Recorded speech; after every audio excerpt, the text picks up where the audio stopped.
Welcome back, filmmakers. Here we are talking about pre-production on your documentary film. Congratulations, you've made it this far. Pre-production's a huge milestone because it means that there's some finance in your project. Today's episode, we're talking about licensed materials, talking about licensing stock footage, music, stills, and other things. Sue, it's a big topic, isn't it? It's a huge topic, and it's one you've really got to understand, and you've got to be able to make sure that you're protecting yourself from getting any kind of copyright infringements so that you're not going to have any issues with releasing your film downstream. And looking after your fellow artists and using the professional courtesy that comes with that responsibility.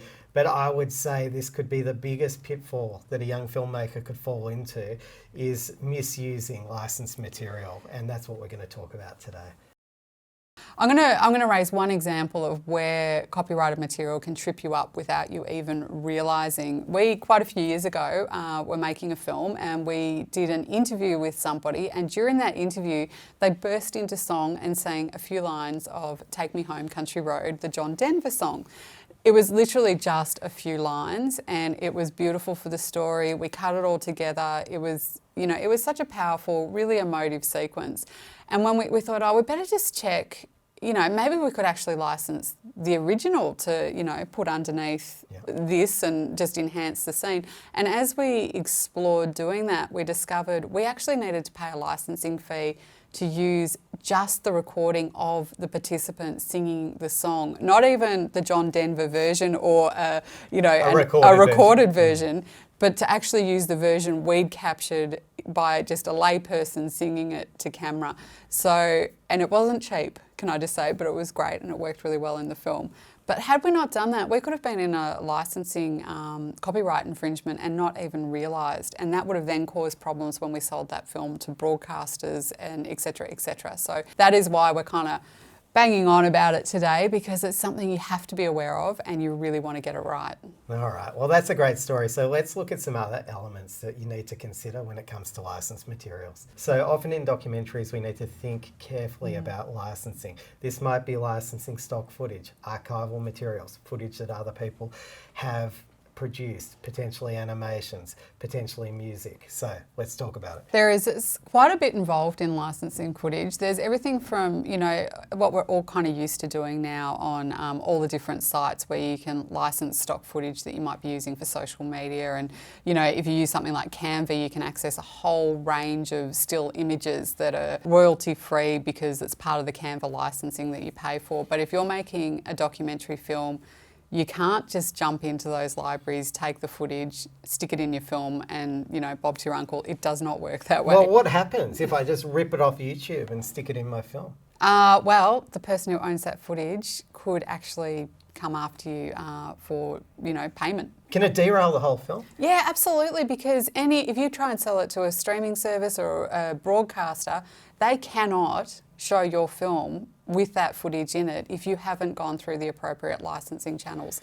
So it's really important. It's massive, guys, because you can get a cease and desist, which basically means you have to pull your title. Can you imagine what a disaster that would be if you've done a deal with Amazon or Netflix or whoever, and suddenly you've got to go up to them and say, oh, sorry, guys, I've got to pull the title. I mean, game over for you. They're never going to buy from you again. Yeah, well, it's a terrible situation. We don't want you in it. So, best thing to do, find out the licensing you need for whatever footage it is that you're trying to use that comes from a third party. So this is your legal responsibility. You can't just rip and steal whatever you want. Sounds obvious, but there are some grey areas in this too, because you do have Creative Commons. You do have some materials that you can legally use. In America, there's a fair use clause that allows you to use a small amount of news footage, etc., for things that are in a documentary, but you need to handle this stuff carefully. You've got to check. You've got to check on the source for that footage and what license is attached to it. So when you're looking for footage, because often we need to license still photos, videos, sometimes animations, sometimes graphic packages that go into a film. You said you just need to check before. What are you checking for? When you're looking at that small print in the paperwork, what are you looking for? You're checking if not just if it's fair use or able to be used for free, because there's certain stipulations around that. It might be fine to use it for free for a video that you're putting on YouTube that's not being monetized, but it might not be free for use in a documentary film that is going to be sold to a broadcaster and screen. And it can sometimes it's free as long as it's not seen by more than 500,000 people, etc. So there's all these different variations and requirements. So you've got to go into the license for whatever piece of footage that you're trying to access, and you have to read it, and you have to be really clear about what the terms are that you're, agreeing to. Yeah, and look, there's a lot of variation in this, so you really just have to look at every single contract carefully and make sure it's for the uses you want. But I would say a big line in the sand is between a film that is not designed to be monetized, to make money for the person. Yep. So it's being released for free, basically, into the world. Yep. And a film that is being monetized where you're selling tickets, or you might be selling it to a broadcaster or a streamer, etc. I think there's a big line there, for a lot of the contracting to say that sometimes triggers, okay, now there's a payment required to use that material. That's right. And I think even on YouTube, you have to be a bit careful, because your channel, say you use a song or just a piece of footage, the algorithms can pick up on that, and they can detect whether it's footage that has, or music that's got a license attached to it. And then they can put a red mark on your channel, and that can have implications downstream where if you wanted to then try and monetize your YouTube channel, I think you get like 3 strikes or something like that. So you might get away with it to some extent, but it could also really trip you up later on. So it's about checking, it's about doing that research. And I mean, obviously you can use a lawyer to help you with this as well, but there's costs associated with that. So as a first port of call, I would always just check the licensing yourself to the best of your ability, and then get somebody to just do a final sign off for you if you're unsure. So carefully read the fine print. In terms of what's covered under copyright law, this is not an exhaustive list, but the types of things that I know that we have needed to license in the past include still photos covered by copyright law, videos that other people have shot, not you. So we got photos, we got videos, we've talked about music, we've talked about people performing music that isn't even not recorded. Yeah, which is where you've got to be careful with the recreating, because recreating a song is still copyrighted. We've also needed to license artwork in the past, covered under copyright. Yeah, we have. And graphic art, it can be part of that as well. Now there's a lot of freely available graphic art, but there's also some that requires licenses to be paid, so you need to check again carefully.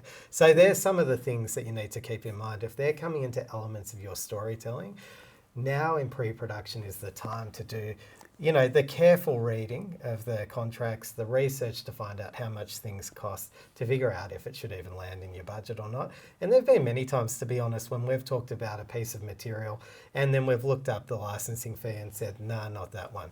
For example, I recently reached out to our music supervisor in Hollywood and asked him for a quote on a Travelling Wilburys song because it related to a film we were making. And he said, for sure, it's going to be over 100,000 US to license this. And I said, okay.